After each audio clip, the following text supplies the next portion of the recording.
Que le Seigneur nous bénisse. Nous allons nous exhorter 30 minutes un peu et on va se séparer. Notre objectif dans ce ministère,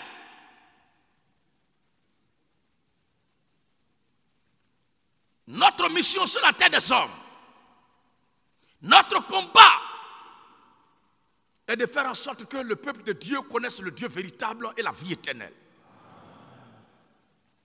Et que ce peuple sache et fasse la différence entre les stratégies marketing, les systèmes d'endormir le peuple, les religions organisées, créées, fabriquées des hommes, que le peuple de Dieu fasse la différence entre ces choses-là et le christianisme pur, la pensée de Christ telle qu'elle a été léguée à nos pères les apôtres par le Seigneur Jésus-Christ.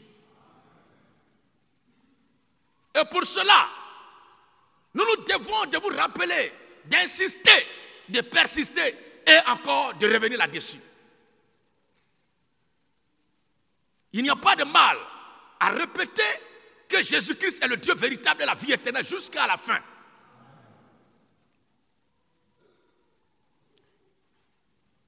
On ne doit pas se lasser de dire cela. Et dire non, on avait dit ça hier, donc aujourd'hui là, il faut qu'on passe à autre chose. Non. Le soleil se lève chaque jour, nous devons répéter la même chose chaque jour. Le soleil se couche chaque jour, nous devons répéter la même chose chaque jour.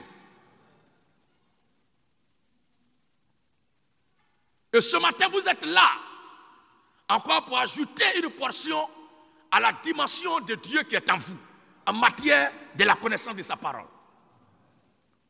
Parce que sans la connaissance, le peuple est sans frein.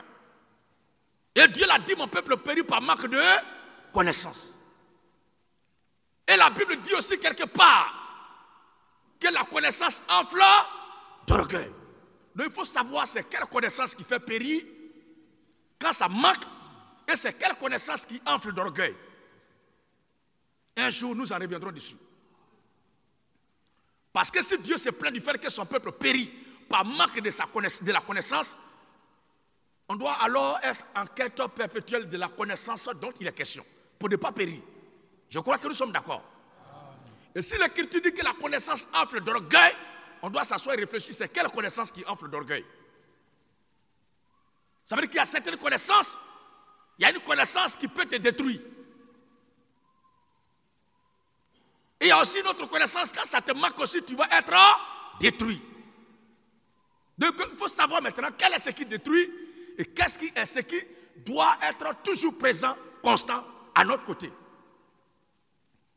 Ce matin, on va s'édifier sur un passage de l'Écriture. Et nous allons aborder un sujet.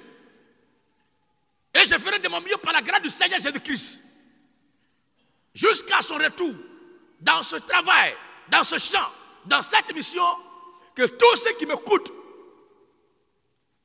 en tout cas, pour ceux qui veulent comprendre, comprennent qu'il y a une différence entre le christianisme, entre la parole de Dieu, entre la Bible et le système occidental de colonisation qui est venu assujettir l'Afrique et le reste du monde avec la Bible en main.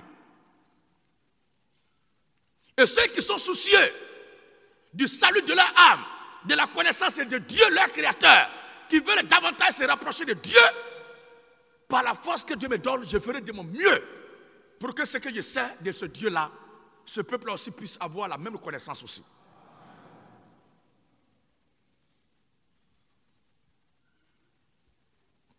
Je ferai de mon mieux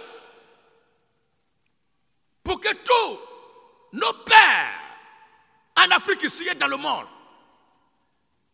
qui lisent la Bible et qui lisaient la Bible avant nous, avant que nous n'ayons aujourd'hui cette connaissance, je ferai en sorte qu'ils aient aussi, eux aussi, la possibilité de se racheter. Parce que tous ceux qui nous avons constaté que ces vieux briscards, ces vieux prédicateurs que nous avons connus jusqu'à cette heure, excepté nos pères, ces authentiques loin de Dieu, qui sont venus prester et qui sont partis, nous avons constaté que ces vieux prédicateurs qui ont leur source d'approvisionnement de l'Occident Tous ces prédicateurs dont la source d'inspiration est l'Occident n'ont pas prêché la Bible telle que le Seigneur l'a recommandée. Donc le travail que nous faisons aussi est une seconde chance que Dieu leur accorde de se racheter. Pourquoi je dis cela? Je le dis parce que ces gens, leur prédication, leur inspiration, leur ligne éditoriale, leur allocution de chaque dimanche, à chaque fois qu'ils se rassemblent, sont les choses qui sont dictées depuis là-bas. On était tous dans une communauté. On a vu comment ça se passe. Mais logiquement, le serviteur de Dieu qui se tient à la chair doit être libre pour être conduit par le Saint-Esprit. Ce n'est pas un chef d'une communauté assis quelque part qui doit se jouer la source d'inspiration au point que c'est ce qu'il ordonne là-bas qu'on doit prêcher. Bon, à un niveau, il faut reconnaître aussi que ça ne peut pas être mal si et seulement si ce que lui l'ordonne là-bas était la vérité. Parce qu'il n'y a rien à demander à tous de prêcher la vérité qui est prêchée à un niveau jusqu'à tous les niveaux. Et c'est ce qui est juste. Et l'apôtre Paul dit: ce que vous avez reçu, appris, entendu de moi, pratiquez-le et le Dieu de paix sera avec vous. Paul qui le disait était sûr d'être dans la vérité et il prêchait la vérité de Dieu. Mais ces gens, nous avons constaté que dans leur hiérarchisation, de juxtaposer l'ordre de leur enseignement, n'ont jamais respecté l'écriture, la parole du Seigneur Jésus-Christ. Et nous sommes là pour ce matin leur donner l'occasion de s'émanciper, de se réveiller, de se défaire de la prison des chaînes, de ces gourous qui sont assis là en berger, mais en réalité qui ne sont que des bourreaux, des prédateurs venus de l'Occident avec la Bible en main. Une bande d'imposteurs au col Mao, qui ont la Bible en main avec un sourire aux lèvres, mais le cœur et la bouche est rempli de mort et de meurtre. Parce que lorsqu'ils parlent, ce n'est pas la vie qui procure, mais c'est la mort qui procure. Alors qu'est-ce qu'il faut faire? Il faut revenir sur terre et ramener tous à la parole de Dieu. Mon objectif ce matin n'est pas de m'attaquer à quelqu'un, ni à une communauté, mais c'est de ramener tous à la parole de Dieu. Et de dire à tous ceux qui se disent prédicateurs à travers le monde entier qu'ils doivent être libres de lire et de prêcher ce qu'ils voient dans les Écritures, sans être influencés par une pensée extérieure. Voici l'objectif principal. Regardez bien. Dans l'année, ce qu'il doit prêcher est déjà calé. Dans le mois, ce qu'il doit prêcher est déjà calé. Or, la parole de Dieu est poussée par le Saint-Esprit pour que ça soit écrit. Le serviteur de Dieu qui prend la parole et qui se tient à la chair et qui va parler, après avoir lu, ce qu'il doit ajouter comme commentaire là doit être l'inspiration du Saint-Esprit. Et comme le Saint-Esprit ne se contredit pas, l'inspiration qu'il va apporter ne va pas contredire ce qui est écrit. Mais on a constaté que l'ordre institué même dans ces communautés, dans ces groupes et dans ces milieux-là, a fait de ces milieux non pas de l'église, mais des confréries. Et nous disons à bas les confréries, à bas les sectes, à bas les loges, à bas la religion, à bas les systèmes archaïques, à bas la dénomination, à bas les archevêques, à bas les archibishops, à bas les remplaçants du Seigneur Jésus-Christ. Et la gloire, l'adoration, Maranatha, Maranatha. On acclame le Seigneur Jésus-Christ.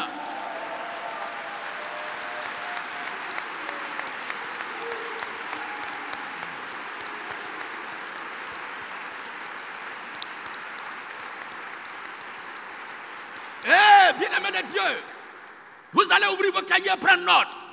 Et le titre de notre prédication, Jésus-Christ, le chef suprême de l'Église. Parce qu'il y a un coup d'État contre le Seigneur. Et nous allons décrire ce matin ce coup d'État-là. Il y a un complot ourdi depuis l'Occident qui a été exécuté par les vassaux de l'esprit contraire à l'esprit de Christ. Si ce n'est pas l'esprit de Christ, chacun doit savoir c'est qui. On ne dit plus le nom de certaines choses maintenant.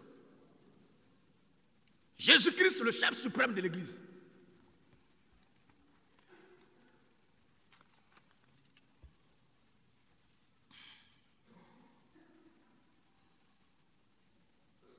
Et la prédication que nous faisons, pour la circonstance, je le répète encore, c'est de pousser nos parents, nos pères, ces vieux prédicateurs, de s'émanciper vis-à-vis de l'Occident au vu de leur point de vue biblique. Ils doivent être libres de confesser leur foi, sans craindre. Si un enfant comme moi, qui sans parrain, sans financement extérieur, par la grâce de Dieu, je suis arrivé là, c'est qu'eux aussi, s'ils s'appuient vraiment sur Dieu, ils peuvent faire plus que ce qu'il y a ici. Quand ton père te met à l'école, et ton père qui te mettait à l'école, c'est qu'il sait, c'est qu'on dit soleil. Donc s'il dit la soleil, il sait que ça là c'est lune. S'il dit le lune, ça c'est ce que lui sait. Maintenant toi l'enfant, si ton père qui t'a mis à l'école, il dit une homme, ou bien une doigt, ou bien une pied, ou bien un langue, ou un oreille. Ton père qui t'a mis à l'école, lui, il n'a pas fait école. Ou bien s'il a fait école, c'est ce qui l'a permis de comprendre et de retenir. C'est ce qu'il est en train de dire là. Sur la base, on sait que c'est pied, on sait que c'est soleil, on sait que c'est orteil, on sait que c'est oreille. Maintenant, l'article qui accompagne là, ou bien le déterminant qu'on met, à savoir maintenant si c'est une ou bien là, lui n'est pas arrivé à ce stade-là. Maintenant, toi, l'enfant qui allait à l'école, tu es arrivé maintenant à connaître ce qui est genre, féminin, masculin. Tu as tout étudié. Quand il est question de pied, tu sais ce qu'il faut mettre derrière. Quand il est question de l'oreille, tu sais ce qu'il faut mettre derrière. Quand il est question de la lune, du soleil, ou encore de l'orteil, tu sais ce qu'il faut mettre derrière comme déterminant ou article. Est-ce que tu as besoin, par une soumission aveugle à ton père, de répéter toujours les mêmes fautes qu'il commettait? Pour celui qui ne sait pas, il est pardonné. Mais toi qui sais et qui ne veux pas faire ce qui est juste parce que pour toi, tu es en train de te soumettre, mais dans ce cas-là, tu es en train de faire du mal. Alors la prédication vient pour pousser ces vieux prédicateurs à s'émanciper vis-à-vis de leur point de vue et de leur option ou de leur opinion spirituelle au sujet de la parole du Seigneur, Dieu, Jésus-Christ. Que chacun soit libre dans son esprit. Parce qu'il attend toujours d'eux. Non, si je dis cela, est-ce qu'ils ne vont pas m'enlever ma soutane, ou bien me retirer mon brevet pastoral, ou ma carte institutionnelle. Nous disons à bas les soutanes et les prêtres, ou encore les brevets institutionnels pastoraux. Cela n'est pas dans la Bible. Ils craignent parce qu'ils vont être bannis. Mais si tu es banni pour la bonne cause, tu vas devenir la pierre qu'on rejette et devenir la principale de langue. Mais ils craignent d'être rejetés. Or, le Seigneur Jésus-Christ qui prétend prêcher a été rejeté. Ils craignent d'être bannis. Or, le Seigneur Jésus-Christ qui prêche, qui prétend prêcher là a été banni. Mais la vérité ne vient pas pour caresser la conscience. Elle vient juste pour se poser. Et ceux qui sont de la vérité vont dire amen à la vérité. C'est simple. Si tu es fils et fille de la vérité, tu dois dire simplement amen à la vérité.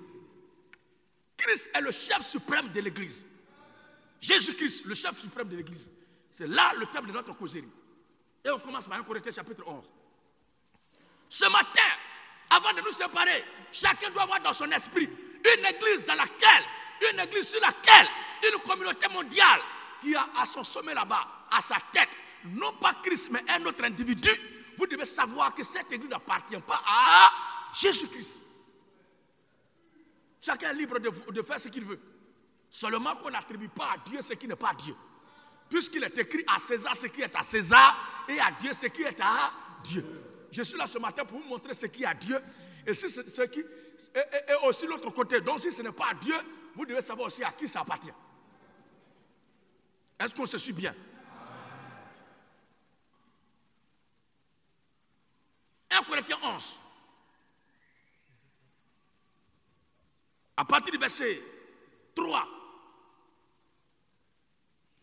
1 Corinthiens 11. Le verset 3 dit quoi? À partir du verset 3. Oui. Je veux cependant que vous sachiez que Christ est le chef de tout homme. Sauf qui? Amen, amen. Christ est le chef de tout homme, sauf qui? Si quelqu'un ne se soumet pas à l'autorité de Christ et prétend être un être humain, amen, hein? C'est un esprit de l'autre camp là qui a été fait chair. Ce n'est pas Christ. Ni un ange de Christ fait chair. Même si c'est un ange de Dieu qui est dans la position d'un être humain, comme à Sodome et Gomorrhe, les anges de Dieu qui sont descendus. C'est-à-dire que si tu te trouves sur la terre des hommes et que tu es dans un corps humain, tu dois impérativement dire amen à ça si tu es un homme. Reprends encore. Je veux cependant que vous sachiez que Christ est le chef de tout homme. Est le chef de tout homme. Maintenant, si quelqu'un dit qu'il est un homme et qu'il ne se soumet pas à ça, et de là à se croire qu'il dit qu'il est homme de Dieu, vous êtes sûr qu'il est homme du Dieu qui s'appelle Jésus-Christ? Est-ce qu'on comprend bien? Il ne peut pas prétendre être homme de Dieu et ne pas accepter ça. Parce qu'avant d'ajouter de Dieu, on met d'abord homme. Et la Bible dit que Christ est le chef de tout homme. Tout homme. Si Christ est le chef de tout homme, quelle que soit la dimension spirituelle qu'un homme occuperait sur la terre des hommes, parmi les hommes, il doit reconnaître que Christ est son chef. Et si Christ est son chef, est-ce qu'il peut se mettre au-dessus de l'église de Christ? Mais il y a des communautés quand même. Ce test-là, est-ce qu'on a besoin d'une étude théologique approfondie pour comprendre ça? Qui n'a pas compris ce passage? Et qui a compris alors? Bon, avec vos niveaux que vous avez compris ce passage. Mais ceux qui ne comprennent pas ce passage ou qui ne se soumettent pas à ce passage ont des diplômes.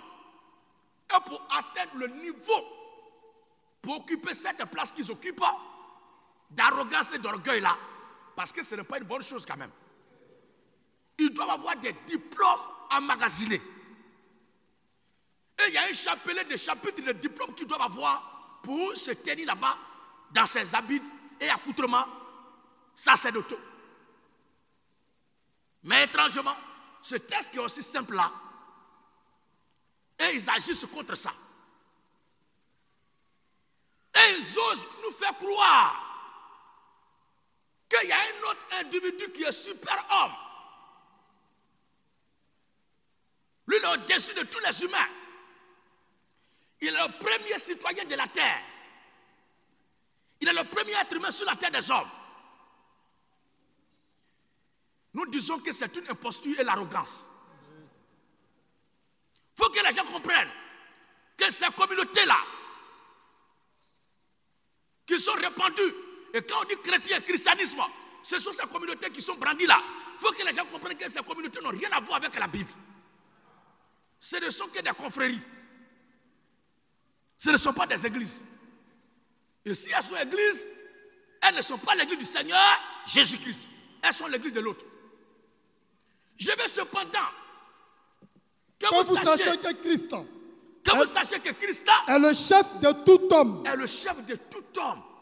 Et que l'homme Et que l'homme est le chef de la femme.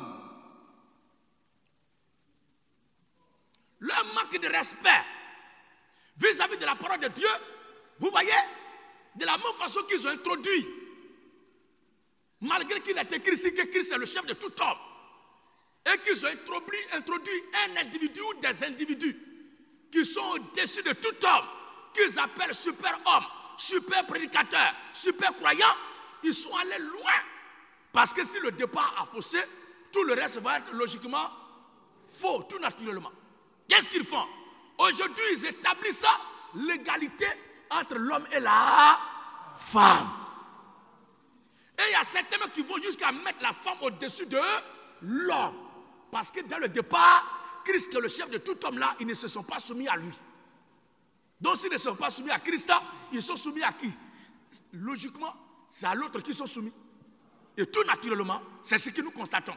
Et comme ils sont soumis à l'autre, ce n'est plus l'inspiration, l'enseignement, l'éducation, la traduction, la doctrine de Christ qu'ils traduisent, qu'ils donnent, qu'ils promulguent au peuple. C'est leur propre pensée.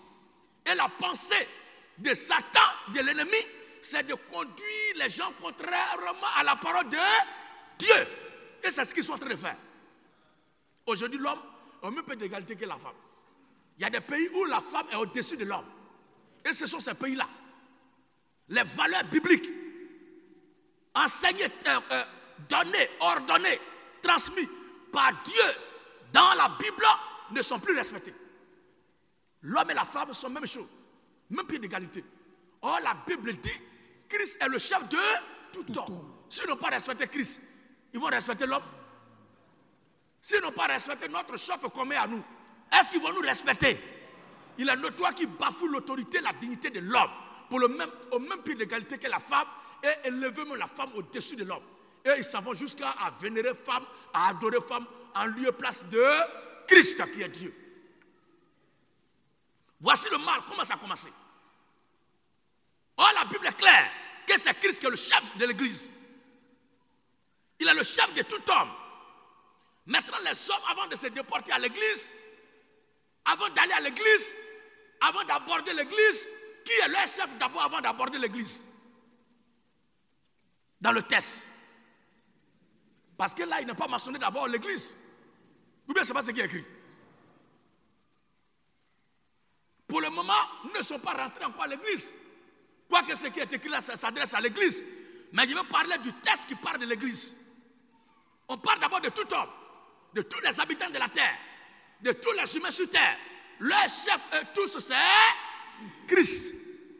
Si Christ est notre chef et qu'on vient prier ici, qui doit être notre chef? Ou bien ton mari est ton chef, quand est-ce que tu es à la maison? Même quand tu sors, et qui t'appelle? Qui t'appelle? Quand tu es au travail, qui t'appelle? Qui t'appelle? Quel que soit l'endroit de la terre où la femme se trouve, son mari est toujours son chef. Quel que soit l'endroit où se trouve un être humain, Christ est toujours son chef. Est-ce que vous suivez bien? Il est au-dessus de tout. C'est lui qui doit commander tous les humains. Mais malheureusement, il y a un coup d'état qui a eu lieu. On nous présente le successeur du Fils de Dieu, le substitut de Christ. C'est une manifestation, une volonté manifeste de rébellion, de coup d'état, de push. Et nous disons à bas les pushistes spirituels. Dieu c'est l'ordre. Et l'ordre doit régir l'église. Et c'est pas l'ordre que les humains sur la terre, chacun reconnaît sa place où il est. Pour ne pas qu'il y ait le chaos, le trouble et le désastre. Mais malheureusement, les choses même que le monde n'accepte pas sont déportées dans sa communauté appelée l'église. Dieu merci, l'église du Seigneur Jésus-Christ n'a aucun problème. Il y a une église du Seigneur Jésus-Christ n'a aucun problème. Parce que la véritable église du Seigneur Jésus-Christ, c'est l'ensemble de tout ce que le Saint-Esprit à l'échelle mondiale. Et comme nous qui avons le Saint-Esprit, nous nous soumettons inconditionnellement à la volonté, à l'autorité, à la parole du Seigneur Jésus-Christ. Ce matin, nous lui faisons allégeance encore.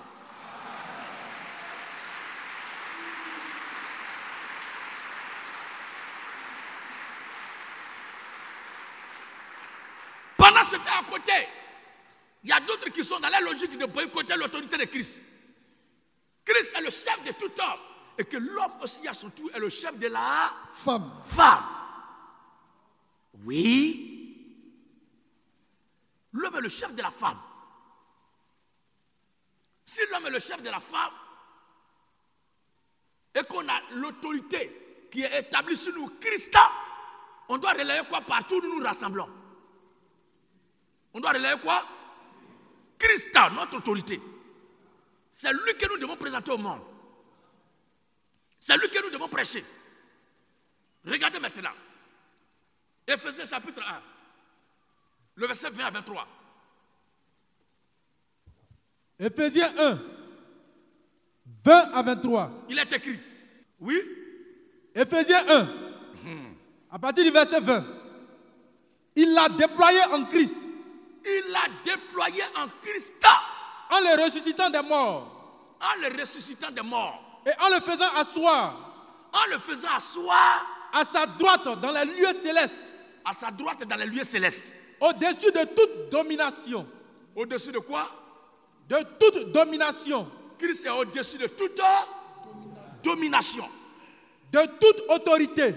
Christ est au-dessus de toute autorité. Donc si dans l'église, il y a des autorités, choses que nous reconnaissons, mais ces autorités-là doivent faire toute allégeance à Christ. Personne, peu importe les autorités qu'il constitue dans l'église, ne doit et en aucun moment cesser à la place au rang du Seigneur Jésus-Christ. Parce qu'il est établi au-dessus de toute autorité. Ensuite, de toute puissance. De toute puissance. Si celui qui prêche pense que c'est par la puissance qu'il prêche, si cette puissance-là est vraiment de Dieu, chose que nous conseillons d'ailleurs, parce que tout homme qui prêche par une puissance qui n'est pas puissante de Dieu, c'est un maudit. Amen. Amen, amen. Et moi, je prêche avec la puissance, je prêche avec puissance. Quand je prêche avec la puissance, un tordant bouche là, c'est quoi? Tu as été victime d'un adversaire raté ou quoi? Moi, quand je parle avec la puissance, je ne parle pas avec la puissance de Dieu. C'est pourquoi il faut une puissance de Dieu, on va quitter là. Abat les séducteurs.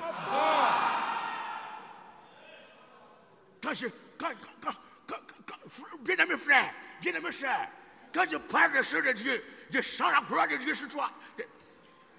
Si tu as eu un souci d'AVC, mais bon, tout naturellement, tu es un être humain, bon, on ne peut pas se moquer pour ça, mais on remarque que quand tu parles naturellement, tu parles correctement. Mais dès que tu veux commencer à mentir en même temps, quand je parle...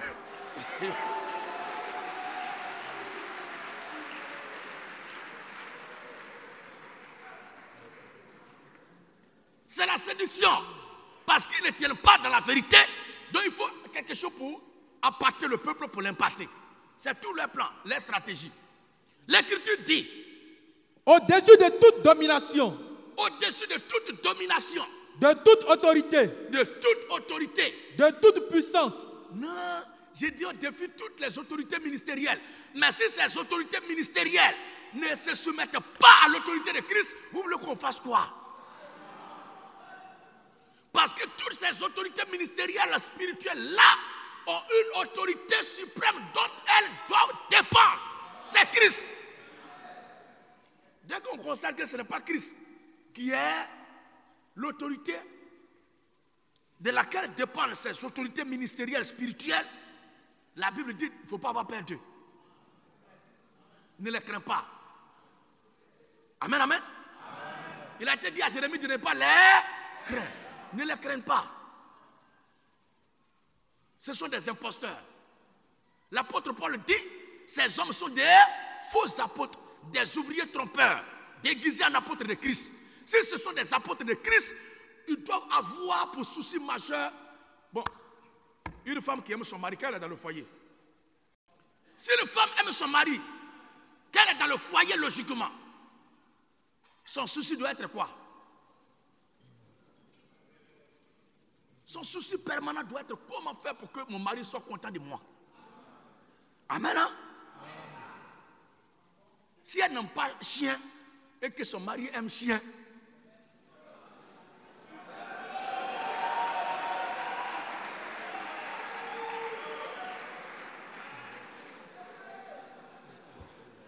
Amen, amen. Si elle n'aime pas telle personne, sa tête, son modèle, sa manière de se comporter, mais comme son mari l'aime, elle doit faire consentir un sacrifice. Et dans ce qu'elle lui a dit, je n'aime pas ça là, lui là, de toute façon il est là, ça ne me plaît pas. Comme mon autorité l'aime, je dois faire avec. Amen, amen. Quand j'étais chez mes parents, je n'aimais pas piler foutu. Mais comme mon mari aime foutu, je dois faire avec. Parce que, avant tout, si tu es apprécié par tous ceux qui sont au salon, par tous ceux qui sont devant la porte, par ceux qui sont dans la cité, par ceux qui sont sur la route, par ceux qui sont à la boutique, par ceux qui sont au marché, par ceux qui sont dans ton service, si ton mari n'est pas le premier qui t'apprécie dans ta manière de faire, tu as une malédiction aux yeux de Dieu. Est-ce que les servants de Dieu comprennent ça même?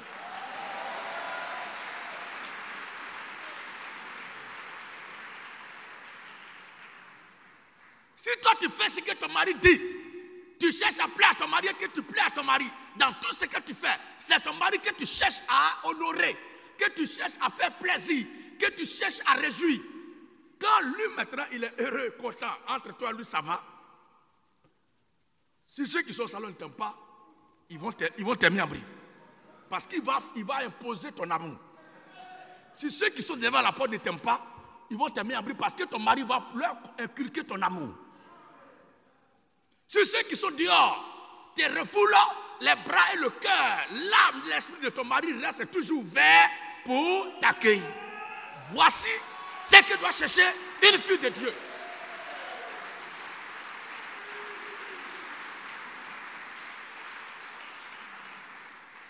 Mais aujourd'hui, nous avons affaire à une bande, une nouvelle génération de femmes qui, quand elle cause à son mari, c'est quoi? En même temps, l'ami de son mari qui est à côté, c'est-à-dire qu'elle parle à son mari, elle a double personne. Quand son mari parle, c'est quoi? Il faut arrêter, c'est quoi? C'est-à-dire, la tension monte comme ça, on dirait un volcan d'éruption. L'ami de son mari qui est à côté, où il est connu qui est là, qui est venu parler. Oui.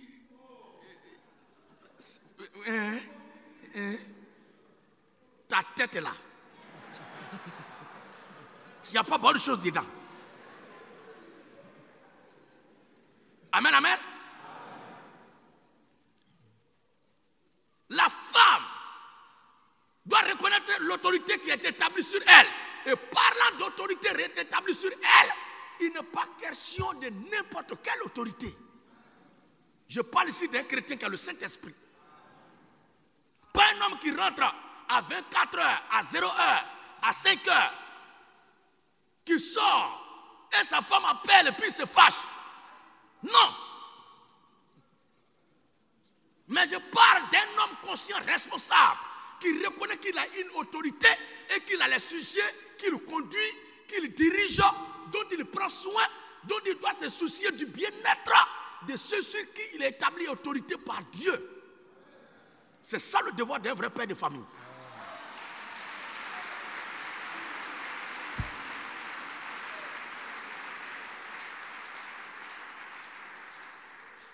Je ne parle pas de quelqu'un qui bat la femme, qui insulte la femme, qui la ridiculise devant ses amis, devant ses visiteurs. Non.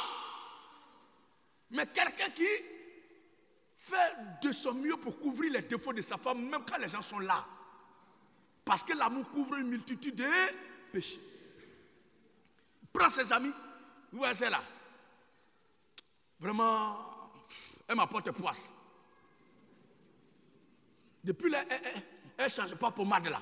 Mais tu lui as donné combien pour changer pommade là? Même habit que de airport, depuis là, c'est airport. Mais tu avais payé combien d'habits et puis elle n'a pas changé. Donc avant de lui reprocher, il faut être sûr que toi-même tu lui as apporté ces valeurs-là. Que tu lui as donné la possibilité de porter ces valeurs-là. Maintenant, si ces valeurs que tu lui apportes, elle foule ça au pied, il faut mettre sur pied une stratégie pour lui montrer d'apprécier, lui apprendre d'apprécier l'importance de la valeur que tu lui inculques. En ce moment-là, tu peux adapter étape 2.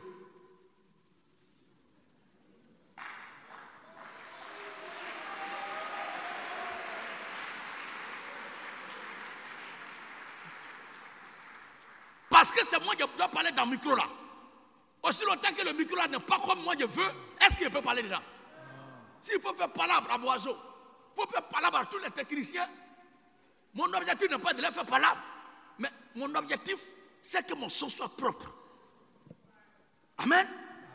Boiseau veut dire, ah non, autorité, papi a crié sur moi, l'autre qui est là-bas me dit, mais lui là, il est palabré, hein. En réalité, je ne suis pas palabré, je n'ai pas crié sur toi. Mais j'ai un objectif à atteindre qui est dans ma tête. C'est que le son de mon micro doit être propre parce que mes visiteurs sont là, mes frères et sœurs sont là, ils doivent bien m'attendre. S'il faut arracher ça là pour remplacer ça par un autre, seulement le micro là ne doit pas bouger, ça doit rester là. Donc le problème n'est pas le micro, mais les questions de réglage et tous les accessoires qui sont là.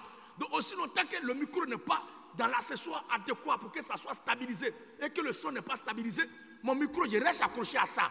Mais tout ce qui est là, j'arrache. C'est comme ça se comporte l'amour. Quand Dieu t'aime et que tu possèdes en toi des choses qui ne sont pas propres à Dieu, il ne te chasse pas. Il t'attrape, il te ligote, il te met là. Et ce qui n'est pas bon, il tire. Quand tu résistes, il tape ta main. Il enlève. Alléluia.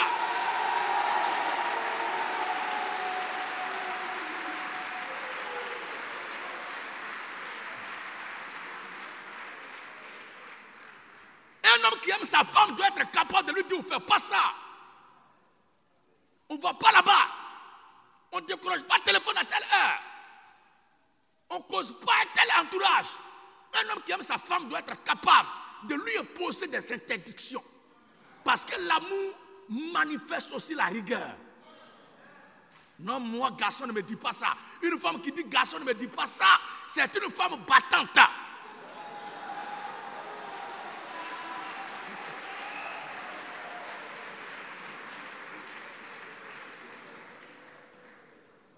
Amen, amen.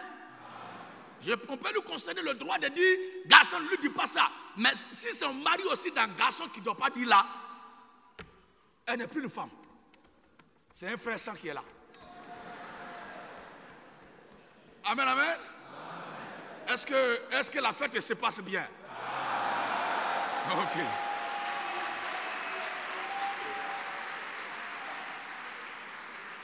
Regardez maintenant ce que l'Écriture dit. Au-dessus. Christ est au-dessus de toute domination. De toute domination. De toute autorité. De toute autorité. De toute puissance. De toute puissance. De toute dignité. De toute dignité. Et de tout nom. De tout quoi? Et de tout nom. Et de tout nom. Non. N-O-M. Au-dessus de tout nom. Qui se peut nommer. Attends. Mon verset il est gardé depuis là. On arrive là partout. Et puis toi tu veux faire vite. Amen, amen. Je sais que tu es inspiré, frère, mais nous voyons un peu qui est touché d'abord.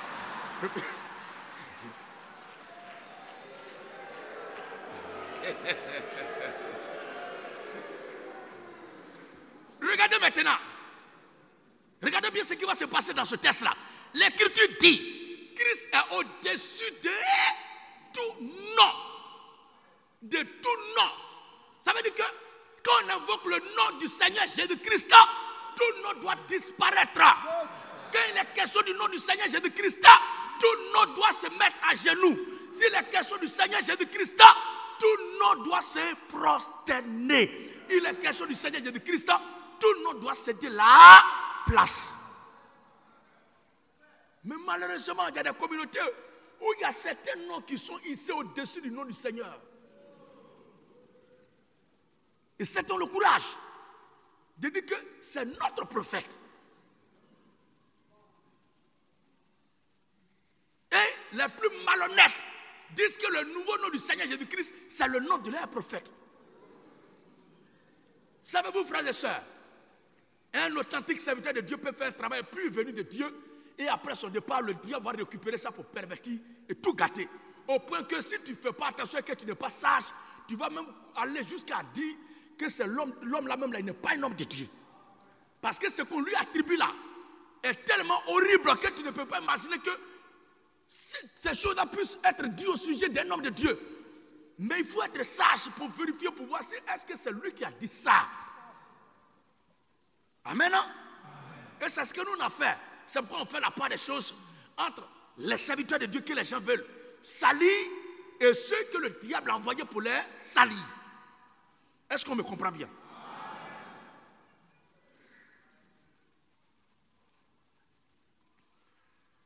Il y a des noms. Quand on rentre dans certaines églises, c'est ça son nom là. Ils ont le courage de dire que c'est lui qui est le remplaçant de Jésus. Quel est Jésus qui est remplacé? Nous, notre Seigneur là. Notre Seigneur là. Préparez-moi le passage. Il possède un sacerdoce qui est intransmissible. Nous, notre Seigneur là, c'est de lui que les gens parlent comme ça. Notre Dieu là, c'est de lui que les gens parlent comme ça. Lui qui a dit, là où 2 ou 3 sont assemblés à mon nom, je suis présent. C'est lui qui remplace. Ils sont appelés remplaçants, successeurs, substituts du Fils de Dieu. C'est-à-dire, le portier qui sont là, s'il est fatigué, il vient s'asseoir et puis l'autre le remplace. C'est parce que c'est fatigué qu'il peut être remplacé. Ou bien c'est pas ça? Les caméramans qui sont là, quand ils sont fatigués, l'un peut prendre la place de l'autre.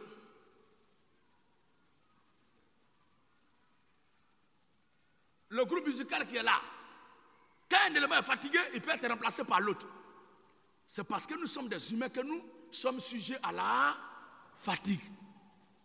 Mais est-ce que Jésus-Christ est comme nous? Il dit, je suis vivant au siècle des siècles. Et la Bible dit qu'il est le commencement et la fin. L'alpha et l'oméga.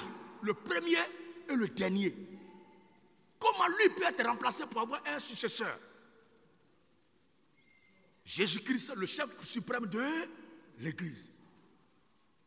Je peux lui accorder un petit peu. Un temps de coup de suite me disait que Jésus n'est pas parti dans le monde, mais encore dans son Église. Au point d'être absent dans son Église. Jésus n'est pas parti dans le monde au point d'être absent dans son Église. C'est un blasphème de trop. Déjà, notre Dieu remplit tout l'univers. Ce n'est pas son Église qui va être privée de sa présence. Ce n'est pas son Église qui va être privée de sa présence. Le premier endroit même qui est sa propriété d'abord, c'est son Église. C'est cette Église-là qui propage la parole. Alors, on va terminer. Et de tout nom. Donc, Jésus-Christ est au-dessus de tout nom. Qui se peut nommer. Qui se peut nommer. Non seulement dans le siècle présent. Non seulement dans le siècle présent. Mais encore. Mais encore. Dans le siècle à venir. Dans le siècle là. Donc, là où nos pères, les apôtres parlaient, ils disent que dans leur siècle là-bas, là, pendant que ce texte était en train d'être écrit, dans leur siècle là-bas, là, il ne doit pas avoir un nom. Et il n'y aura pas de nom parce qu'il n'y a pas eu de nom qui soit au-dessus du nom du Seigneur Jésus-Christ. Et l'Écriture continue pour dire, dans leur siècle là-bas, et dans le siècle là à venir, c'est-à-dire aujourd'hui dans nous, notre siècle. Et après nous encore dans le siècle à venir.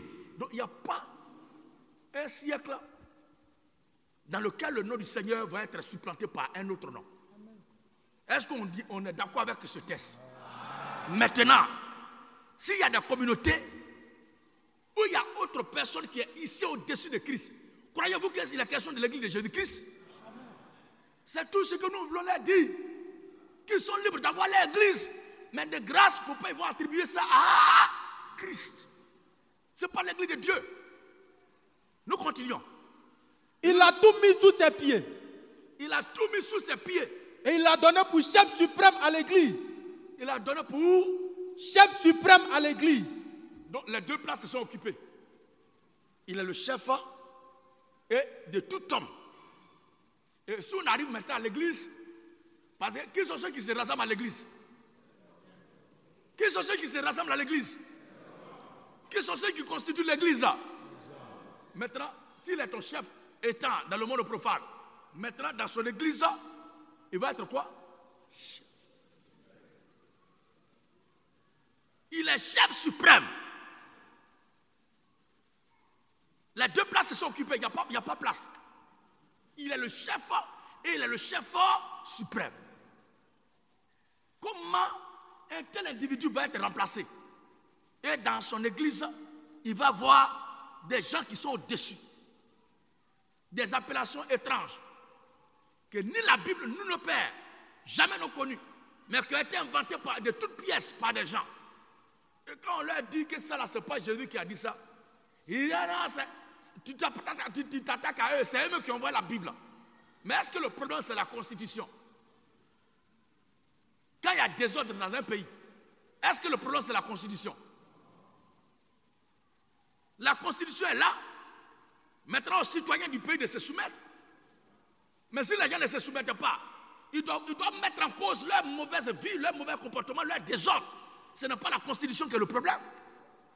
Mais c'est la capacité du peuple à se soumettre à la constitution là qui doit être objet de débat. Et non pas la constitution. Ainsi la Bible est là. Ce n'est pas la Bible qui est le problème, mais c'est la capacité des peuples, des assemblées, des communautés, des rassemblements, des églises à se soumettre à l'autorité de la parole de Dieu qui doit être le débat toujours. Et non pas la crédibilité et la légalité de la Bible. Est-ce qu'on comprend bien?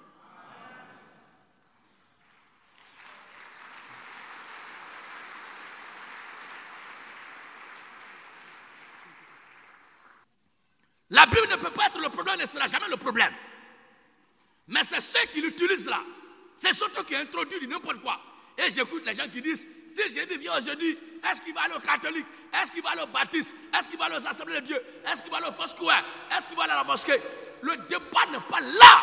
Le débat qui doit se poser, est-ce que les catholiques, est-ce que la révolution chrétienne, est-ce que les Foursquare, est-ce que les gens qui vont à la mosquée se soumettent et prêchent ce que Jésus a dit? Voici le débat de fond. Est-ce que Jésus a un problème?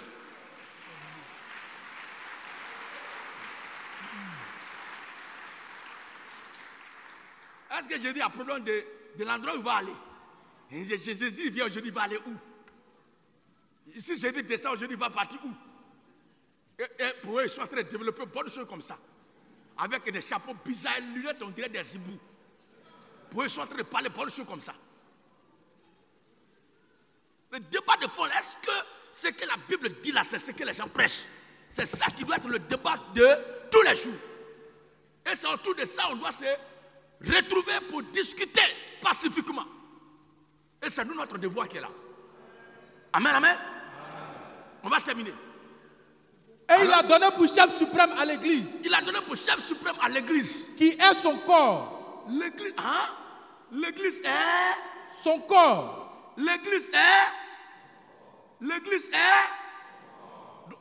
est le corps du Seigneur Jésus-Christ. C'est son, S-O-N, non pas bruit, voix, son d'instrument, non, mais les questions de son possession, son habit, son pied. Donc c'est ce son là ici. Donc son corps. Donc l'église est le corps de Christ. Comment on peut dire que toi, ton corps que tu as là, il y a un membre qui est dessus de ton corps et on voit que ce membre-là n'est pas attaché au corps. Est-ce que c'est possible? Ça dit, moi, on prend ma tête là et puis on dit que non, c'est ma tête là qui est au-dessus de ton corps, mais ça fait partie de ton corps.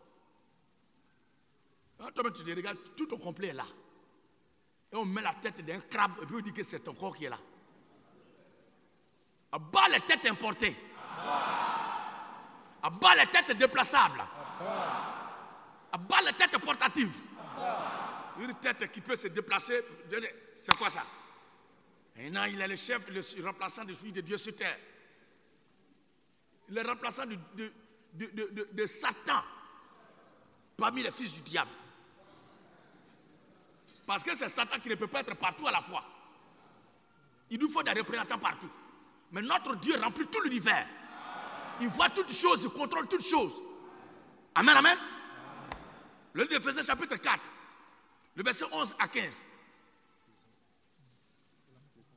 Éphésiens 4, 11 à 15. Éphésiens 4. Oui. 11 à 15. Hein. Et il a donné les uns Il a donné les uns comme apôtres, comme apôtres, les autres comme prophètes, prophètes, les autres comme évangélistes. les autres. Amen, amen. Est-ce que vous entendez bien? La Bible dit, Et il a donné les uns Jésus-Christ a donné les uns. comme apôtres. Ce que Jésus a donné là commence par quoi? Ce que Jésus a donné là commence par quoi? Apôtre. Maintenant, si vous partez dans une communauté et qu'il y a un titre au-dessus de ça qu'on appelle archevêque, archibishop, ce sont des communautés qui n'appartiennent pas à Christ. Peu importe le visage de celui qui entend ce que je dis.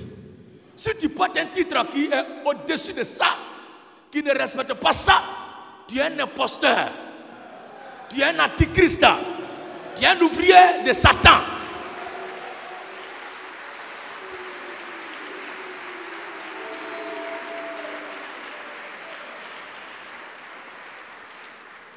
Tu ne peux pas porter un titre qui te place au-dessus de tous les serviteurs de Dieu.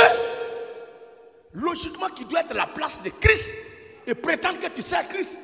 Christ devait être ton collègue. Il ne faut pas parler de lui, il faut parler de toi-même en même temps. Et on constate effectivement que vous parlez pour vous-même. Ce n'est pas pour Christ que vous parlez. Et nous sommes là ce matin pour rappeler aux enfants de Dieu, à tous les prédicateurs soucieux du salut de leurs âmes et de la destinée de ceux qui les écoutent et les suivent, que c'est ce que Christ a instauré que nous devons prêcher.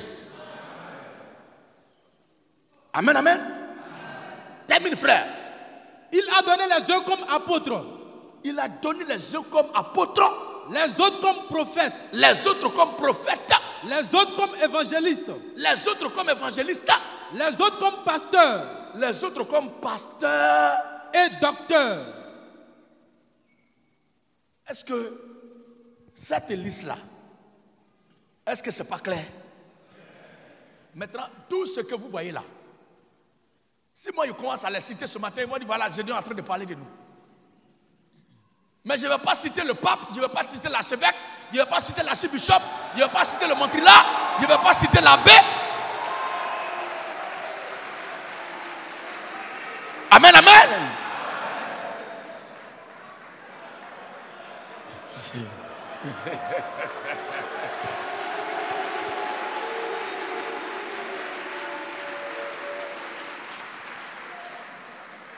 Je ne vais pas les citer ce matin.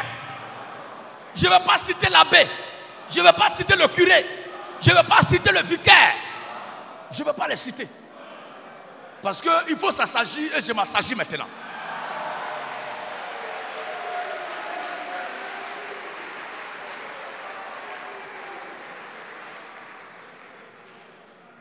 Regardez bien. Pour le perfectionnement. Pour le Perfectionnement des saints. Donc ce que Jésus a établi dans son église là, leur rôle c'est pour le perfectionnement des Saints. saints. En vue de l'œuvre du ministère.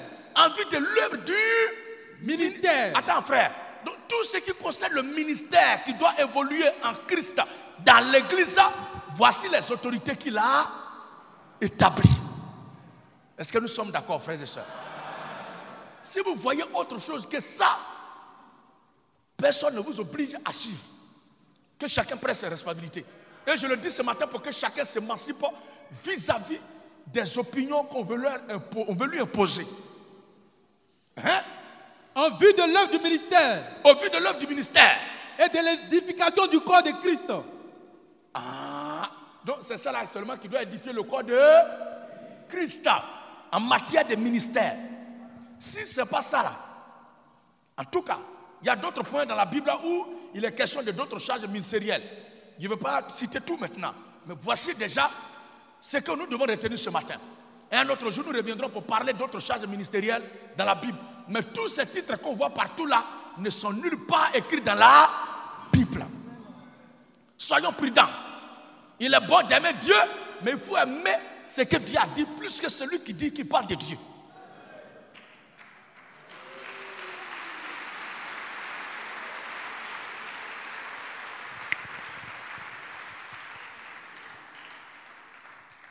Parce que c'est en s'attachant à ce que Dieu a dit que tu peux savoir que celui qui te dit qu'il parle de Dieu là, tu peux savoir s'il parle vraiment de Dieu, s'il parle véritablement de Dieu, s'il parle véritablement de Dieu ou de l'autre qui est à côté. Un peuple qui n'aime pas la lecture est un peuple qui est exposé à toutes sortes de dangers spirituels. Oui, jusqu'à ce que nous soyons tous parvenus à l'unité de la foi. À l'unité de la foi. Donc nous devons avoir, nous tous, une foi unie. Non, tu as ta foi, j'ai ma foi. L'Écriture dit parvenir à l'unité de la foi. Il n'a pas dit aux unités. Il n'a pas dit aux dizaines. Il n'a pas dit aux centaines de fois. Mais à l'unité de la foi. Il y a une seule et unique foi. Une foi unique, si vous voulez comprendre. Cette foi unique là, si nous ne l'avons pas ici, ce qu'on fait ici là, c'est n'importe quoi. Et nous croyons que nous avons cette foi unique là, c'est pourquoi nous sommes là. Regardez maintenant. Et de la connaissance. Et de la connaissance. Du Fils de Dieu. Du Fils de Dieu. À l'état d'homme fait. À l'état, à l'image d'homme fait. À la mesure. À la mesure. De la statue parfaite de Christ. À la mesure de la statue parfaite de Christ. Vous voyez tout ce que nous faisons, la gravité, tout ce que nous devons devenir gravité, tout notre devenir gravité, sur notre croissance gravité, toute notre élévation gravité, toute notre connaissance gravité autour de Christ. Parce que si on a trop fait et que c'est tellement trop, c'est d'être à l'image parfaite de Christ. Si toi tu dépasses le Christ, c'est que tu n'es pas. Quel membre du corps qui va être au-dessus de la tête? Oui. Afin que nous ne soyons plus des enfants. Nous ne soyons plus des enfants. Flottants. Et emportés à tout vent de doctrine.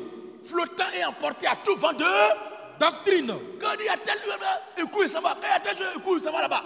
Parce qu'ils ne sont pas instruits selon la parole de Christ. Or, les enfants de Dieu, leur solide fondement, c'est la parole de Christ.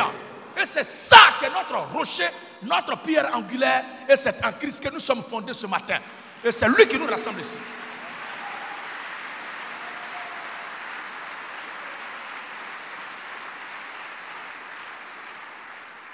Vous voyez mes bien-aimés frères et sœurs, quel que soit notre nombre, notre force, si je prends un exemple très simple, si un arbre est planté et que ça est sur du sable et que ça s'élève, ses branches s'étendent partout dans le monde entier, entre nous, quels que soient les fruits, la réussite, le succès, l'exploit que fait cet arbre, est-ce que s'il y a un petit vent, il peut résister? Est-ce que ce arbre peut tenir? Il ne tiendra pas parce qu'il n'est pas fondé sur du solide. C'est la même chose. Quel que soit le nombre qu'on constitue, si on n'est pas fondé sur Christ, on ne sert à rien. Mais Christ est notre fondement éternel. C'est lui qui nous a donné de tenir jusqu'à cette heure. Parce que beaucoup de choses nous sont arrivées et certains peuples ont disparu pour de peu de choses que ça. Mais nous, Dieu nous a permis de subsister face à toutes ces choses-là. C'est parce que Christ est le fondement sur lequel nous sommes fondés.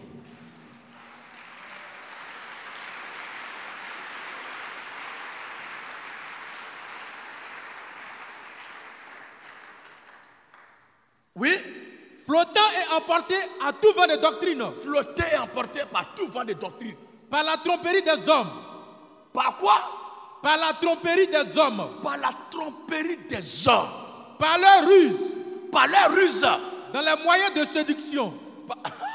Par les moyens de séduction. Vous aussi, donc c'est quelle église ça?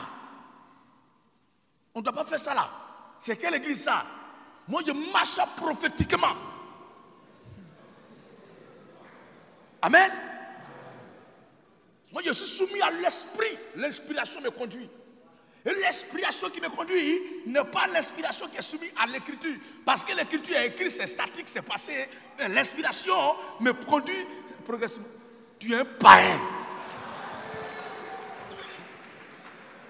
Tu es un païen. Toi, tu as quelle inspiration qui va te conduire au-dessus de la parole de Dieu? La Bible dit au commencement était la parole. Est-ce qu'au commencement c'était ton inspiration? Hein? La Bible dit au commencement était la parole. Il n'a pas dit au commencement était l'inspiration. Moi je suis soumis à l'inspiration. Et quand je prêche les choses de Dieu, l'inspiration qui me conduit, frère, cher, viens semer dans le champ de David.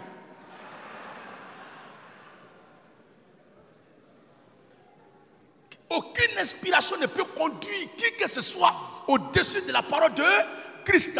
C'est lui le fondement éternel de notre foi. Sans Christ là, toute inspiration est une inspiration sans fondement. Sans la parole de Dieu, toute inspiration est une inspiration diabolique. C'est la parole de Dieu qui est notre source d'inspiration.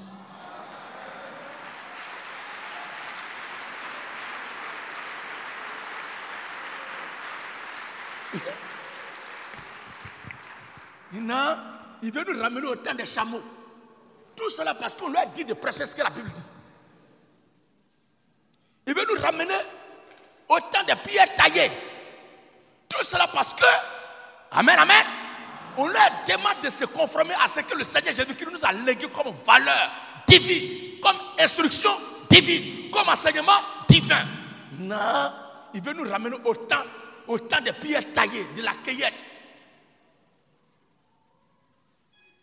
Mais est-ce que tu peux me faire croire aujourd'hui qu'avant les gens mangeaient par leurs narines pour que toi aujourd'hui tu manges par la bouche?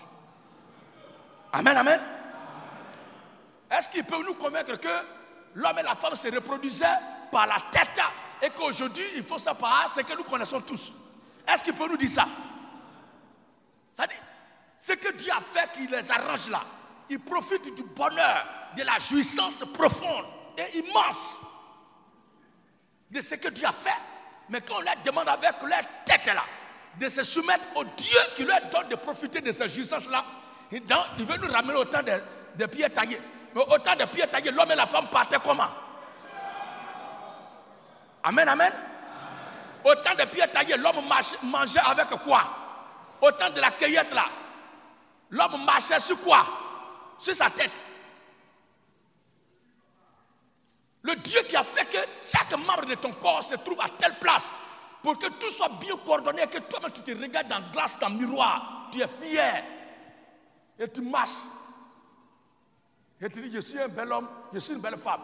C'est ce Dieu-là qui dit de te soumettre à sa parole. Et tu dis on va te ramener au temps de pierres taillées. L'autorité que Christ reconnaît là, c'est ce qu'on vient de citer tout à l'heure là. Tous les autres que je n'ai pas envie de citer là ne sont pas dedans. Amen, amen.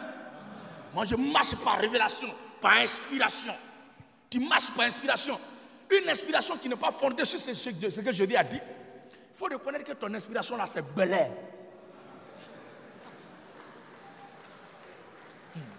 Et s'il y a Bel Air naturel, il y a aussi Bel Air spirituel. Mais nous sommes ivres du vin spirituel là. Nous sommes ivres du bon vin spirituel là. Mais ces gens-là boivent du tapaleur spirituel là. Ils boivent Bel Air. La fabrication des chimistes d'agnement spirituel. Et ces pasteurs, ces prêtres, ces prophètes là sont les chimistes d'agnement spirituel. Abat les chimistes d'agnement spirituel. Et la gloire. On leur avait dit que quand on allait déménager, ça avait commencé. C'est un peu. C'est comme ça chaque dimanche. Non, on parlait de vous. Mais on parle de nous. Là, ils ont menti sur notre héritage. Est-ce qu'on parle de quelqu'un ce matin-là? On lit la Bible. Et on demande pourquoi les gens disent qu'ils lisent la Bible là et puis ils ne respectent pas ça. C'est toute la question qui est là. Votre église, vous parlez des gens seulement. Vous parlez des gens seulement. Depuis qu'on fait procès sans parler des accusés.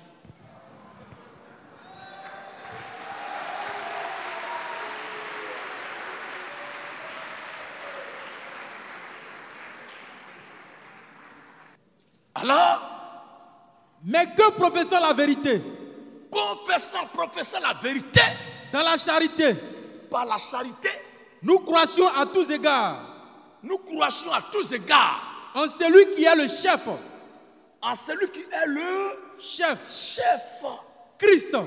Christ. Amen. Point. Terminé. Nous devons croître notre existence et son état, son essence vitale de celui qui est le chef. Nous devons croître pour être à l'image parfaite du Seigneur Jésus-Christ. Nous devons avoir la connaissance pour être à l'image du parfait du Seigneur Jésus-Christ. On ne peut pas être au-delà de Christ. Christ, chef suprême de l'église. Une église dont Christ n'est pas le chef. Ce n'est pas l'église qui dit Jésus n'est pas notre chef. Mais c'est une église qui prêche des doctrines que Christ n'a pas ordonnées. Parce qu'une femme qui aime son mari et qui reconnaît son autorité doit se soumettre inconditionnellement à son mari. On dit c'est l'armée, c'est ton chef. Et puis tu dis non, toi tu fais pour toi. Est-ce que tu peux rester dans l'armée? Il y a les frères qui sont dans l'armée, ils sont là. Toi-même tu vas lire là. On va t'apprendre ce qui c'est l'obéissance et la discipline. Et ça pour ton bien. Si tu veux porter, tu lui trahis. Amen, amen. Colossiens 2, 8 à 10. Et le même chapitre toujours, 18 à 19. Et on va tirer la conclusion. Colossiens 2, les versets 8 à 10. On va vous lire la parole de Dieu morceau par morceau comme ça. Vous aurez la connaissance morceau par morceau qui va vous conduire à la connaissance. Parce que quand c'est trop long à la fin, on ne sait pas trop. Mais de toute façon, c'est petit là, c'est concis là, c'est comme ça, on va tout faire. Si c'est un long enseignement, on va le répartir sur plusieurs. Mais il faut que ça soit morceau par morceau. Pas comme des joies. Oui? Colossiens 2, le verset 8 à 10. Oui? Prenez garde. Prenez garde. Que personne ne fasse de vous. Que personne ne fasse de vous sa proie. Que personne ne fasse de vous sa proie. Par la philosophie. Par la philosophie. Et par une vaine tromperie. Et par une vaine. Et par une vaine.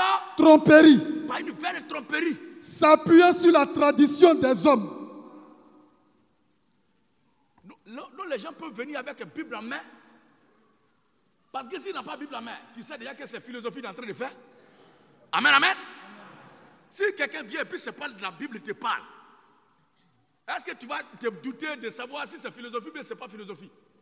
Est-ce que ton idée me va aller pour dire est-ce que c'est parole de Dieu en train de dire? Mais c'est quelqu'un qui a Bible en main.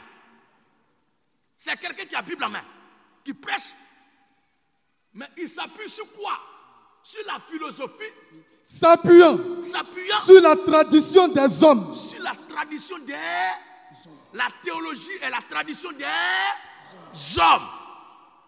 L'étude de Dieu. L'étude de Dieu et la tradition des hommes. Toi, tu peux étudier quelqu'un que tu n'as jamais vu. C'est ce qu'il a laissé là. Il faut lire et puis faire ce qu'il a dit là. Dieu a donné sa parole. Il faut lire ça et puis mettre ça en pratique. Enseigne ça aux autres. Tu vas laisser ça là parler, faire des théories bidons. Mais la théologie, l'étude de Dieu. L'Écriture dit s'appuyant sur la tradition des hommes, sur la tradition des hommes, sur les rudiments du monde. Sur les rudiments du monde. S'il fait nuit, il ne faut pas balayer.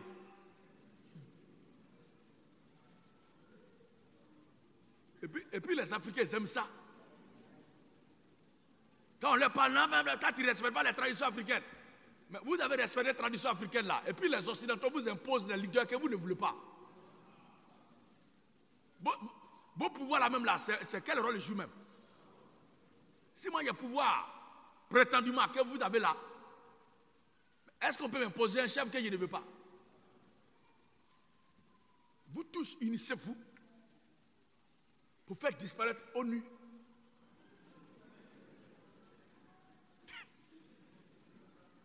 Mais le pouvoir là ne peut pas arriver là-bas. Faites vos pouvoirs, la dette de la Côte d'Ivoire n'a qu'à disparaître. Mais vous ne pouvez pas faire ça. C'est quel pouvoir? C'est de planter. Non, quand il fait nuit, il ne faut pas piler foutu. Quand il fait nuit, il ne faut pas piler, faut pas casser graine. Frère, dis à la soeur de piler ton foutu à l'heure que tu veux pour manger.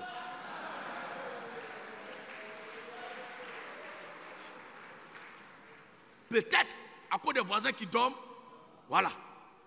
Mais pas parce qu'un Dieu va se fâcher. Un Dieu que foutu qu'on pile à minuit énerve. Amen, amen. S'il est fâché, il n'a qu'à le piler pour lui aussi. Abat les faux dieux. J'ai dit abat les faux dieux. Et la gloire. Non, Jésus, je dis, il met à cause les valeurs, le pouvoir des traditions africaines.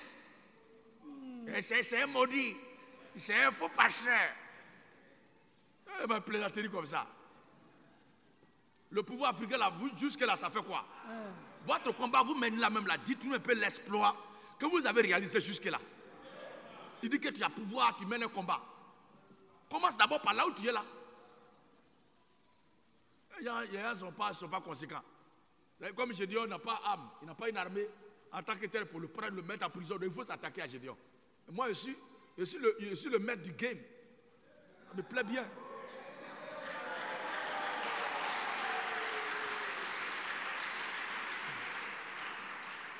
Amen, amen.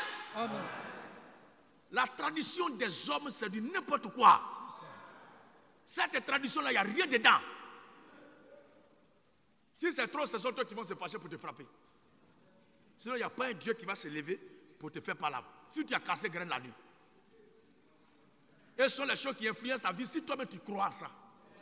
Parce que la Bible dit qu'il en soit fait selon ta foi. Nous, les chrétiens, c'est en Christ seul que nous croyons. Oh. Je pense que ma force, mon énergie commence à bien reprendre. Après les obsèques de notre frère, on a fait ce qui devait être fait maintenant. Mon esprit commence à revenir dans son ordre. On va se sentir dans les jours à venir par la grâce du Seigneur.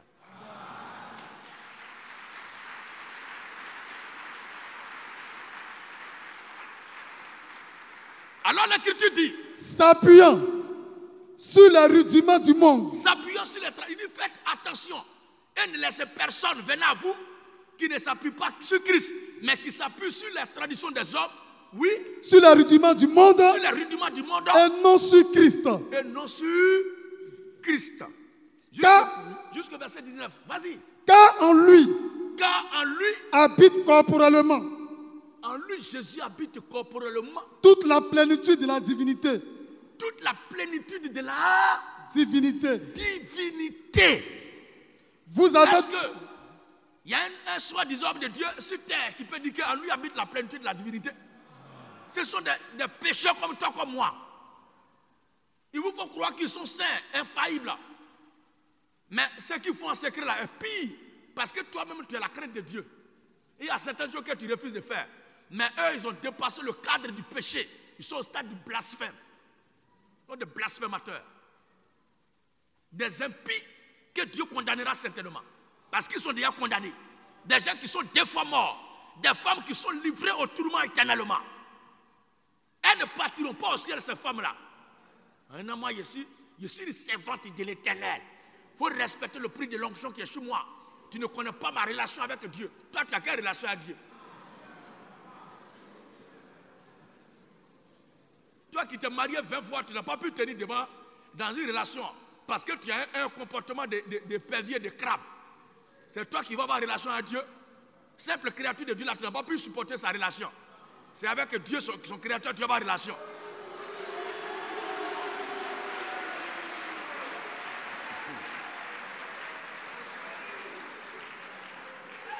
Amen, amen. Alors, vous avez tout pleinement en lui. Vous avez tout pleinement en lui. Qui est le chef de toute domination. Il est le chef de toute domination. Voilà. Jésus-Christ est le chef de toute domination. Toute domination. Et de toute autorité. Et de toute autorité. Le verset 18 à 19. Oui. Qu'aucun homme, Quoi? qu'aucun homme, Qu'aucun homme, sous une apparence d'humilité, parce que Christ est le chef de tout homme, donc tous ceux dont Christ est le chef là, qu'aucun d'eux, vous comprenez bien maintenant? Qu'aucun d'eux, sous une apparence d'humilité, et par un culte des anges, et par un culte des anges, ne vous ravisse à son gré. il y a des gens qui adorent les anges. Donc c'est quelqu'un qui adore les anges, qui fait le culte des anges, il vous ravisse il vous ravit de l'obéissance de la soumission à l'autorité de Christ. C'est-à-dire, il vous éloigne, il vous arrache à l'autorité de Christ. Saint Gabriel, Saint Séraphin, Saint Michael, Saint Raphaël, tu les connais où même?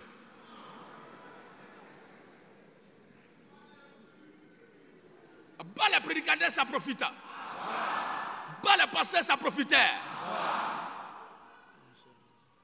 Bas les pasteurs magouilleurs. L'Écriture dit Qu'aucun homme, sous une apparence d'humilité, sous l'apparence d'humilité, et par un culte des anges, et par un culte des anges, ne vous ravisse à son gré. il ne vous ravisse pas à son gré Le prix de la course, le prix de la course, tandis qu'il s'abandonne à sa vision. tandis qu'il s'abandonne à ses Vision. Attendez. Dans ces communautés-là, dans ces églises-là, qui ne sont que des confréries-là, les gens trop vision. Ça lui est en train de parler à toi comme ça, et puis il dit que Dieu lui parle, et puis il dit à Dieu, attends Seigneur, attends.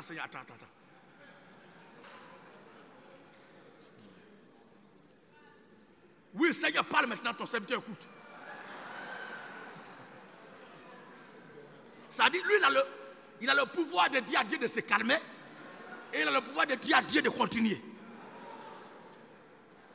Il pense que Dieu, c'est leur camarade. Et ils ont cette facilité de dire, je cause avec Dieu. Et il y a certains maintenant qui disent qu'ils causent avec les prophètes qui sont partis. Il y a quoi à vous? Quand moi j'avais dit il y a 20 ans que ces gens-là ne sont pas animés par le Saint-Esprit, mais c'est l'esprit de leurs parents qui sont morts lors de la première et de la deuxième guerre mondiale. Certains disent que Gédéon, il parle mal. Aujourd'hui, est-ce que la chose n'est pas confirmée?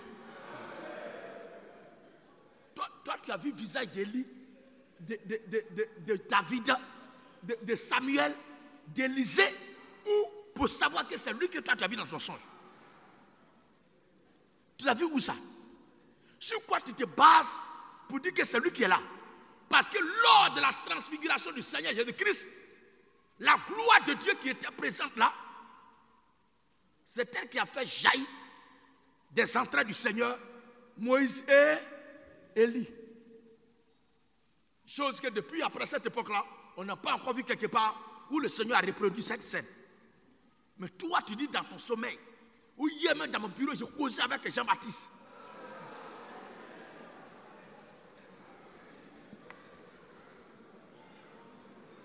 Abat les esprits de mort. Abat ceux qui invoquent l'esprit de mort.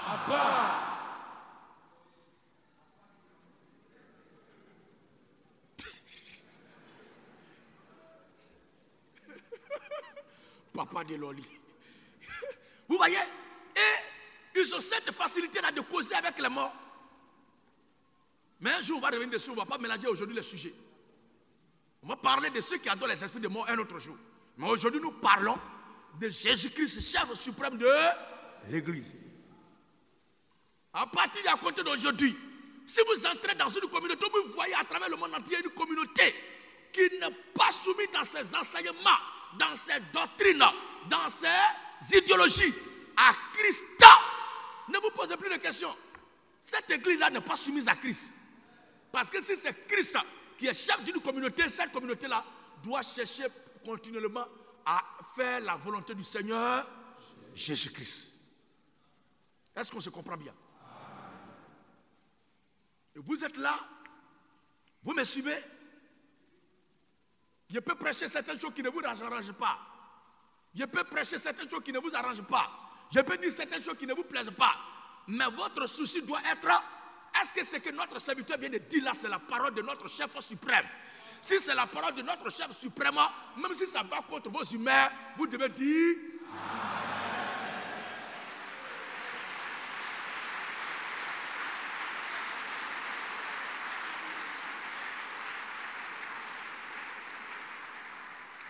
Amen, amen. On va terminer le passage rapidement. Tandis qu'il s'abandonne à sa vision. À ses visions. C'est-à-dire, chaque siècle, là, ils sont de nouvelles visions. Non, on a vu l'apparition de Marie. Dans un autre siècle encore, on a eu une vision, Marie est montée au ciel. Dans un autre siècle encore, bon, il faut mettre sur pied maintenant le coup de baptême. Dans un autre siècle encore, bon, tel, tu es le chef suprême de l'église à partir d'aujourd'hui. Dans une autre vision encore, bon, il est infaillible, il ne péche pas, il est sans péché. Dans un autre siècle encore, bon, Marie est mère de Dieu. Dans un autre siècle encore, les femmes peuvent prêcher maintenant. Dans un autre siècle encore, les femmes peuvent porter pantalon maintenant. Dans un autre siècle encore, bon, vous là, ne portez pas chaussures pour aller prier. Dans un autre siècle encore, bon, toi il faut porter chapeau quand tu dois faire un culte. Dans un autre siècle encore, bon, vous là, ne mangez pas porc. C'est-à-dire chaque siècle, ils ont de nouvelles visions. Ils vont de vision en vision. Mais qu'est-ce que le chef suprême de l'église a dit? Qu'est-ce que le chef suprême de l'église a instauré, a enseigné, a laissé comme l'ordre qui doit être respecté dans son église? Ça, ce n'est pas leur préoccupation. Nous, ce qui fait notre force et ce qui nous donnera de tenir jusqu'à la fin du monde, jusqu'au retour du Seigneur, dans ce que nous faisons sans brancher, sans nous écouler, c'est vrai, on peut se courber, mais on ne va pas se couler. C'est vrai, on va cogner Pierre, mais s'il tombe, le Seigneur va nous relever, nous tenir toujours debout. Qu'est-ce qui fait notre force? Ce qui fait notre force, c'est que le Seigneur nous a donné la capacité à toujours avoir la crainte sacrée de ce qu'il a dit.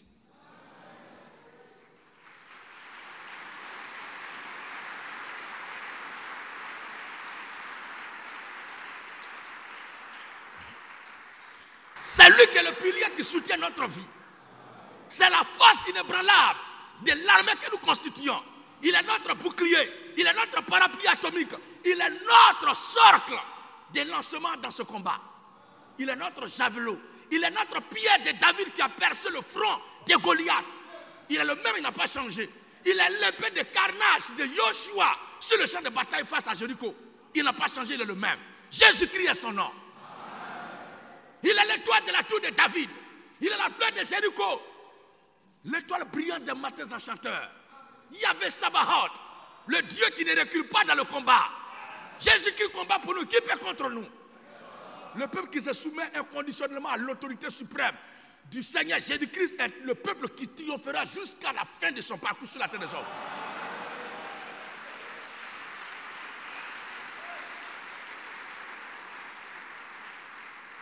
Nous terminons le passage. Tandis qu'il s'abandonne à sa vision. Tandis qu'il s'abandonne à ses visions. Et qu'il est enflé d'un vain orgueil. Il est enflé d'un vain orgueil. Nous, on a tel diplôme théologique. Moi, j'ai fait telle école pastorale. Je parle plusieurs langues. Je lis plusieurs Bibles.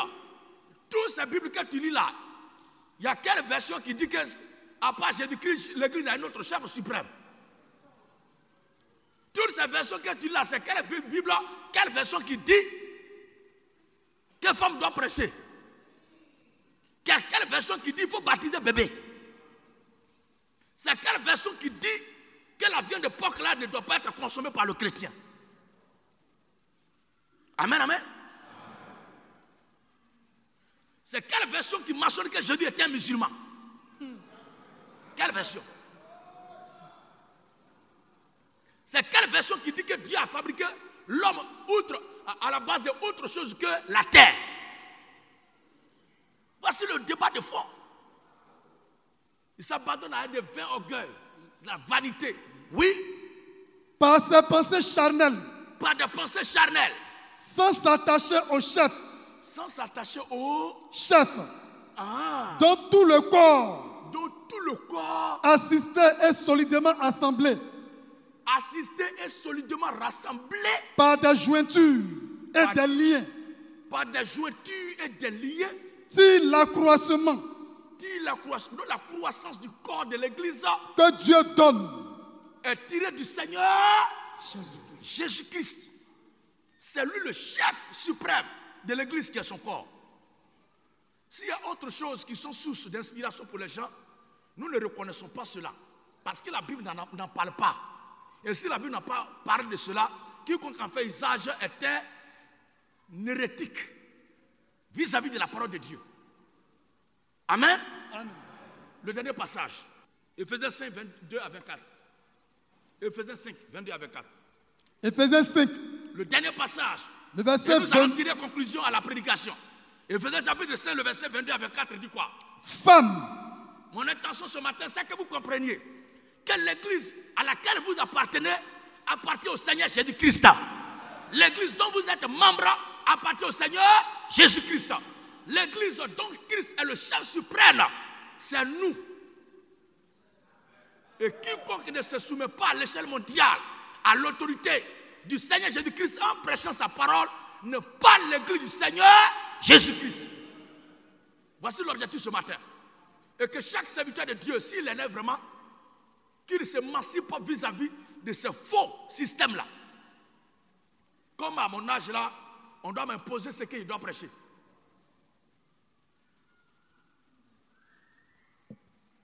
Voici les hommes de Dieu qui sont assis là. Pendant que ce dimanche, nous, moi, je suis en train de prêcher sur tel sujet, les frères qui font culte là-bas, là, vous voyez les photos qui publient, les thèmes qu'ils mettent. Est-ce que c'est même chose qu'il dit à bien ici qu'il dit là-bas?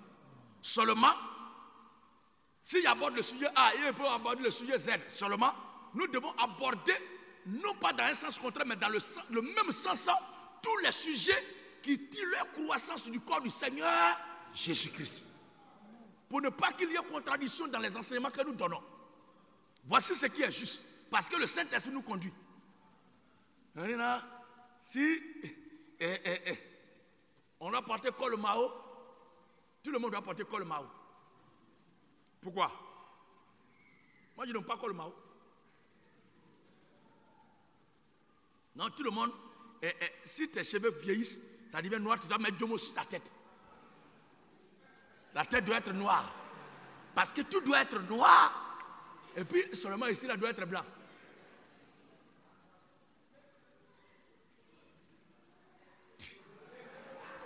Il veut me mettre à parler avec les frères qui mettent Jomo. Ce n'est pas de vous de parler, homme de Dieu. Je parle de ceux qui veulent que tout soit noir sur eux. Alors, femme, soyez soumises à vos maris. Femmes, soyez soumises à vos maris. Comme au Seigneur. Comme au Seigneur. Car le mari est le chef de la femme. Le mari est le chef de la femme. Mais l'Occident, l'autre camp l'a renversé ça là. Dans le foyer maintenant, c'est la femme, les enfants et puis l'homme en dernière position. Ils sont en train de lutter pour mettre l'animal. Pour que l'homme soit en dernière position. Le diable, comme nous l'avons souvent dit, Satan, il lit tel passage de la Bible, Dieu a dit tu ne feras pas ça. Il dit c'est ça qu'on doit faire maintenant. Amen, amen. Qu'est-ce que Satan a fait pour la première fois? Dieu a dit tu ne mentiras point. Satan a dit, le fait même il a dit que tu ne mentiras point là. C'est ça même il faut faire. Donc le premier travail de Satan c'est de mentir. Il est le père du... Ou bien c'est pas ce qui est écrit. Il est menteur et père du... Donc quand Dieu a dit tu ne mentiras point, il dit c'est la première interdiction qui est là. Donc on doit mentir. Et voyez bien, bien-aimé de Dieu, qu'est-ce qu'il fit premièrement? Quand il est descendu sur terre, Dieu a dit à l'homme et à sa femme, puisque Dieu a parlé à l'homme et l'homme a instruit sa femme, vous mangerez de tous les arbres du jardin, mais quand tu es là au milieu du jardin là, vous n'y toucherez. Quand Satan est venu, qu'est-ce qu'il a dit? Il doit, son premier travail, il est le père du... Donc c'est lui qui doit être le premier à accoucher le premier mensonge. Le premier mensonge doit sortir de son ventre. Puisqu'elle est le père. Ça veut dire qu'avant lui, il n'y avait pas de menteur. Dieu est le premier menteur. Donc son premier mensonge sur la terre, il a dit à l'homme et à la femme, Dieu sait que le jour où vous allez manger vos yeux, donc mangez. Donc Dieu a dit de ne pas manger. Il lui dit, mentir. Et c'est dans cette logique-là il est. L'homme est le chef de la femme, il lui dit non. Les femmes sont nos mamans. Amen, amen. Souvent, il appelle mes femmes maman, hein, il dit ça. Même mes filles, même, je les appelle maman. Mais c'est de façon affective. Cela ne veut pas dire qu'elles sont au-dessus de moi. Or, et l'intention en disant les femmes sont nos mamans là, c'est pour dire ce que femme veut, Dieu veut. Et que ce que tu veux au terme, il faut passer par la femme, Dieu va te donner ça. C'est comme ça, maman Marie est rentrée enceinte. Pas la mère de Jésus, mais une Marie romaine. Amen. Je sais que les filles de Dieu comprennent bien ce que je dis. Et en parlant ainsi, c'est pas pour dire aux frères de maltraiter leur femme. Vous devez les chérir, c'est normal. Qu'un frère appelle sa femme maman pour causer. Il n'y a pas de problème à ça. Ça n'a qu'à rester dans votre foyer là-bas. Amen. Hein? Ça doit rester au grain. Ça ne doit pas sortir du foyer. Ça ne doit pas sortir du foyer, de la maison. Ça n'a qu'à rester au grain là-bas. Mais si de là tu enlèves ça pour envoyer ça dehors, c'est que tu es en train de nous montrer que tu as été vendu. On va terminer. Car le mari est le chef de la femme. Le mari est le chef de la femme. Comme Christ. Le mari est le chef de la femme. Comme Christ est le chef de l'église. Est le chef de l'église. Qui est son corps. Toute église. Donc Christ est le corps. Donc Christ est la tête. Toute église qui constitue le corps de Christ. Donc Christ est la tête. Cette église-là doit se soumettre inconditionnellement à l'autorité du Seigneur Jésus-Christ. La Bible dit. Et comme Christ est le chef de l'église. Comme Christ est le chef de l'église. Qui est son corps. Maintenant la fin. Et dont il est le sauveur. Or de même. Donc il est le sauveur. Donc il est le. Il y a certaines communautés qui ne sont pas sauvées. Il y a certaines communautés qui ne sont pas sauvées. Parce que nous, là, nous manifestons notre reconnaissance, notre obéissance, notre soumission envers Christ, parce qu'il nous a sauvés. Et nous a sauvés là. Nous devons lui accorder la reconnaissance, l'autorité, la suprématie, l'adoration, la chefferie, la principauté et la vénération. Parce que nous devons exprimer notre reconnaissance envers celui qui nous a sauvés. Mais Christ ne les a pas sauvés. Vous voulez leur exiger quoi? Des gens qui ne sont pas sauvés. Ils vont exprimer quelle autorité, quelle soumission, quelle reconnaissance. L'Église est le corps de Christ, donc il est le sauveur. Oui. Or de même que l'Église est soumise à Christ. De même que l'Église est soumise à Christ. Les femmes aussi doivent l'être à leur mari en toutes choses.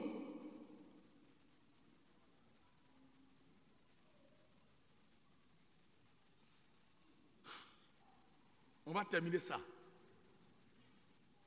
C'est la fin, non? Je dis verset 24. Hein? De même que l'Église est soumise à Christ, les femmes aussi doivent l'être à leur mari en toutes choses. La comparaison est faite entre l'Église, Christ et l'homme et ça. Donc, si vous ne comprenez pas de quelle façon l'Église doit être soumise à Christ, voyez les détails de la conduite de la femme vis-à-vis de son mari. Vous comprenez? La Bible dit, de même que l'Église est soumise à Christ, la femme aussi doit l'être à la mari en toutes choses. Ça veut dire quoi? Que l'Église doit être soumise à Christ en toutes choses. Et c'est la façon dont l'Église est soumise à Christ en toutes choses là que la femme doit l'être à son mari aussi. En d'autres termes, dont la façon dont la femme doit être soumise inconditionnellement, sans discuter, sans contester, sans s'opposer, sans murmurer, sans rejeter, sans mépriser, sans désobéir, sans l'insoumission à son mari. Là, l'Église doit l'être à Christ en toutes choses. C'est-à-dire, l'Église ne doit pas discuter la parole de Dieu. L'Église ne doit pas discuter la doctrine de Dieu. L'Église ne doit pas discuter la position de Dieu. Avant que l'Église ne pose un pas, elle doit se poser la question, qu'est-ce que Christ a dit? Avant que l'Église ne prêche une doctrine, elle doit demander qu'est-ce que Christ a dit. Avant que l'Église en donne un enseignement, elle doit demander qu'est-ce que Christ a dit. Avant que l'Église n'instaure un système, une organisation, une manifestation, une cérémonie, elle doit se demander qu'est-ce que Christ a dit. Une église qui ne demande pas qu'est-ce que Christ a dit avant de mener ses activités, de faire son travail, de faire son œuvre, reconnaissez simplement que c'est une église que Christ n'a pas sauvée. Parce que nous là, nous manifestons notre reconnaissance envers Christ pour tout ce qu'il a fait pour nous et par-dessus tout parce qu'il nous a sauvés. Celui qui ne reconnaît pas que Christ l'a sauvé, qu'il reste dans ce qu'il fait, et celui qui reconnaît que Christ l'a sauvé, qu'il se soumette inconditionnellement à l'autorité de Christ en abandonnant ses titres fantaisistes, ces titres maléfiques, ces titres diaboliques qui ne sont que du blasphème aux yeux et à la barbe du Seigneur Jésus-Christ. Sur ce, que Dieu bénisse sa parole.